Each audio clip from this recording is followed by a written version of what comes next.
వీటిని ఎక్కువగా తీసుకోవడం వల్ల జీర్ణశక్తిని మెరుగుపరచడమే కాకుండా క్యాన్సర్ లాంటి వ్యాధులను కూడా అడ్డుకోగలవు. ధనియాలు, యాలకులు, లవంగాయలు, చెక్క. ఆన్సర్ యాలకులు. వీటిలో ఏమి తినడం వల్ల మలబద్ధకం సమస్య తగ్గుతుంది? కిస్మిస్, బాదం, జీడిపప్పు, పుచ్చగింజలు.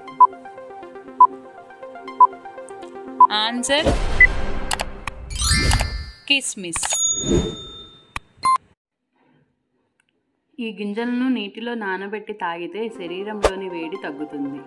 చింతగింజలు, సబ్జా గింజలు, నిమ్మ గింజలు, జామకాయ గింజలు. ఆన్సర్ సబ్జా గింజలు. రక్తంలో కొలెస్ట్రాల్ను దూరం చేయడమే కాకుండా ఎముకలకు బలాన్ని చేకూరుస్తుంది. అల్లం, వాము, చింతపండు, వెల్లుల్లి. ఆన్సర్ వెల్లుల్లి. పుదీనా పచ్చడి చేసేటప్పుడు కొద్దిగా దీనిని కూడా కలిపితే రంగు, రుచి బాగుంటుంది. నూనె, టమాటో, పెరుగు, పచ్చిమిర్చి. ఆన్సర్ పెరుగు. క్రింది వాటిలో ఏది పెరుగులో వేస్తే తొందరగా పెరుగు పాడవదు? ఎండుమిర్చి, పచ్చిమిర్చి, కరేపాకు, కొబ్బరి ముక్క. ఆన్సర్ కొబ్బరి ముక్క. కిచెన్లో నూనె ఒలికిపోతే వెంటనే ఒలికిన నూనె మీద దీనిని చల్లడం వల్ల పోతుంది. గోధుమ పిండి, నూనె, నీళ్లు, ఉప్పు. ఆన్సర్ కామెంట్లో తెలియజేయండి. పంటి నొప్పి తగ్గుటకు వీటిని ముద్దగా నూరి పంటి చెవులకు పూసి రాత్రంతా ఉంచుకోవాలి. పసుపు, ఉప్పు, వాము, వస, ధనియాలు ఉప్పు, సొంటి ఉప్పు.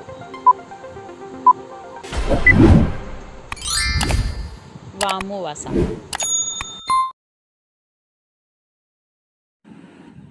వీటిలో ఏది రోజు ఒక కప్పు తాగితే ఎముకలు దృఢంగా ఉంటాయి? నీరు, కాఫీ, పాలు, టీ.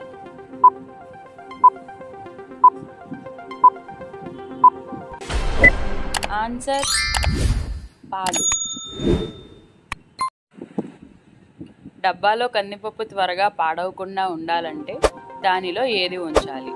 చెక్క, లవంగాయ, బిర్యానీ ఆకు, ఎండు కొబ్బరి.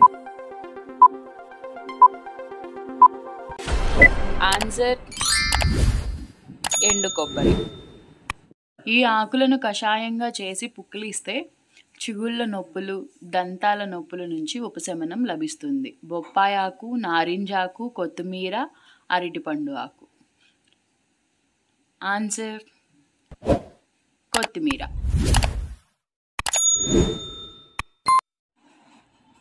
కేవలం ఈ పండు 2 తింటే 90 నిమిషాల పాటు వ్యాయామం చేయగలిగేంత శక్తి వస్తుంది.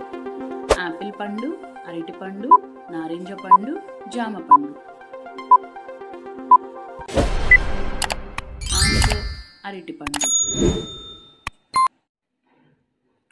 ఈ గింజలను నీటిలో నానబెట్టి తాగితే శరీరంలోని వేడి తగ్గుతుంది. చింతగింజలు, సబ్జా గింజలు, నిమ్మ గింజలు, జామకాయ గింజలు.